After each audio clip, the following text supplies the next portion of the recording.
Bye guys, hi ladies. 찡한 놈들아 왔다 바라바라 밤나파를 불어라 어디 몸 좀 풀어볼까 나 달아달아 닻을 높이 올려라.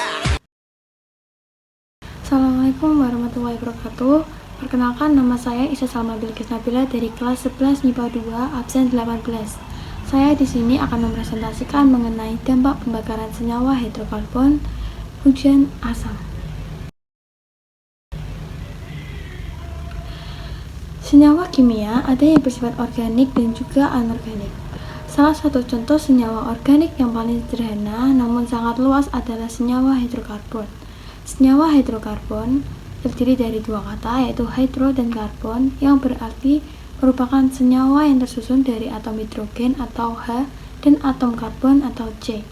Sehingga senyawa hidrokarbon memiliki rumus CXHY dengan X dan Y tergantung golongan hidrokarbon itu sendiri. Karbon merupakan atom yang unik karena dapat berikatan satu sama lain dengan kuat, namun masih memiliki lebih dari satu valensi untuk berikatan dengan atom lainnya. Senyawa hidrokarbon digolongkan menjadi dua jenis utama, yaitu senyawa hidrokarbon alifatik dan senyawa hidrokarbon aromatik. Dampak pembakaran tidak sempurna senyawa hidrokarbon adalah timbulnya polutan, gas CO2 penyebab efek rumah kaca atau global warming, gas CO dalam darah pembentuk COHB yang bersifat racun, partikulat karbon atau C, dan timbal PB, dan gas SO2 menimbulkan hujan asam yang bersifat korosif. Padahal yang akan kita bahas sekarang adalah mengenai hujan asam. Hujan asam. Hujan asam diartikan sebagai segala macam hujan dengan pH di bawah 5,6.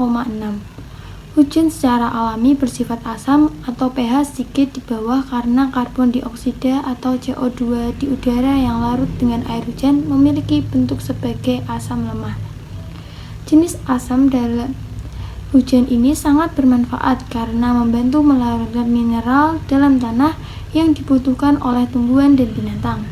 Hujan asam disebabkan oleh belerang atau sulfur yang merupakan pengotor dalam bahan bakar fosil serta nitrogen di udara yang bereaksi dengan oksigen membentuk sulfur dioksida dan nitrogen oksida. Zat-zat ini berdifusi ke atmosfer dan bereaksi dengan air untuk membentuk asam sulfat dan asam nitrat yang mudah larut sehingga jatuh bersama air hujan. Air hujan yang asam tersebut akan meningkat kadar keasaman tanah dan air permukaan yang terbukti berbahaya bagi kehidupan ikan dan tanaman. Misalnya danau yang sehat memiliki pH 6,5 atau lebih tinggi. Hujan asam bisa meningkatkan tingkat keasaman air di danau itu sehingga banyak ikan berpotensi mati. Sebab sebagian besar spesies ikan tidak dapat bertahan pada air dengan pH di bawah 5. Apabila pH air menjadi 4, danau tersebut akan dianggap mati. Hujan asam pun dapat memperburuk kualitas batu kapur dan marmer pada bangunan.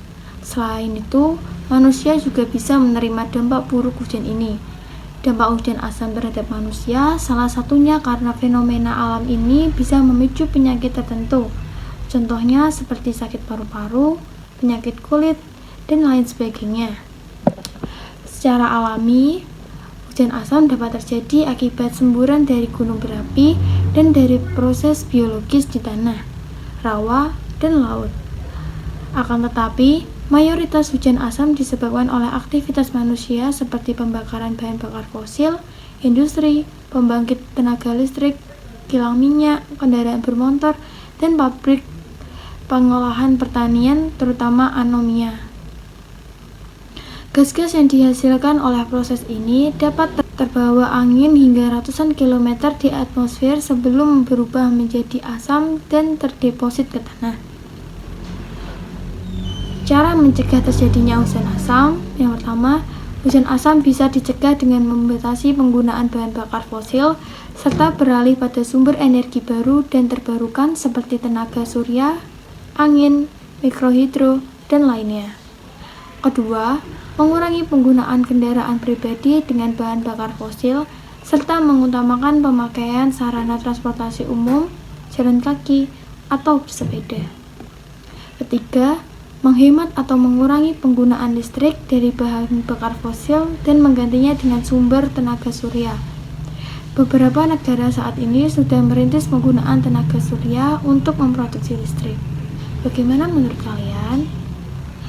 Sekian presentasi dan penjelasan dari saya mengenai dampak hidrokarbon yaitu hujan asam. Terima kasih untuk yang sudah menonton. Mohon maaf apabila terjadi salah kata dalam pengucapan atau dalam penulisan materi. Sekian dari saya. Wassalamualaikum warahmatullahi wabarakatuh.